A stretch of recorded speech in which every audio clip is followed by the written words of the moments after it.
2 குழந்தைகளை கொன்ற வழக்கில் அபிராமி குற்றவாளி என தீர்ப்பு வழங்கப்பட்டிருக்கிறது. காஞ்சிபுரம் மகிழா நீதிமன்றத்தில் அபிராமி மற்றும் அவரது காதலன் ஆஜர்படுத்தப்பட்ட நிலையில் தீர்ப்பு வழங்கப்பட்டிருக்கிறது. திருமண பந்தத்தை மீறிய உறவுக்காக தனது 2 குழந்தைகளை கொன்ற வழக்கில் அபிராமி குற்றவாளி என தீர்ப்பு வழங்கப்பட்டிருக்கிறது.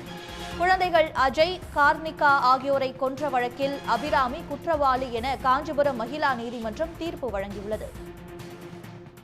இதுகுறித்த கூடுதல் விவரங்களை தருகிறார் செய்தியாளர் மணிகண்டன். மணிகண்டன், தற்பொழுது 2 குழந்தைகளை கொன்ற வழக்கில் அபிராமி குற்றவாளி என தீர்ப்பு வழங்கப்பட்டுவிட்டது. என்ன தண்டனை கொடுக்கப்பட்டிருக்கு? கண்டிப்பாக இந்த திருமணத்தை மீறிய உறவில் தடையாக இருந்ததாக பெற்ற குழந்தைகளையே கொன்ற வழக்கில் அபிராமிக்கு தற்போது இந்த இருவரும் தண்டிக்கப்பட வேண்டிய குற்றவாளிகள் என நீதிபதி செம்மல் இந்த கருத்தை தெரிவித்திருக்கிறார். மேலும் இந்த தண்டனை குறித்தான விவரங்களை இன்னும் வாசித்து வருகிறார். இன்னும் தண்டனை குறித்தான விவரங்கள் இன்னும் சற்று நேரத்தில் இது குறித்து நீதிபதி செம்மல் தற்போது வாசித்து வருகிறார்.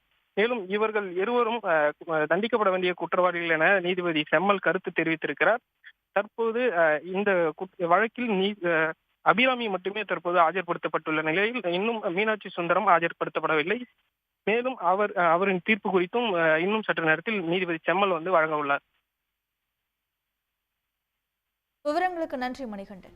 உடனுக்குடன் செய்திகளை தெரிந்து கொள்ள சன் நியூஸ் பெல் ஐகானை கிளிக் பண்ணுங்க.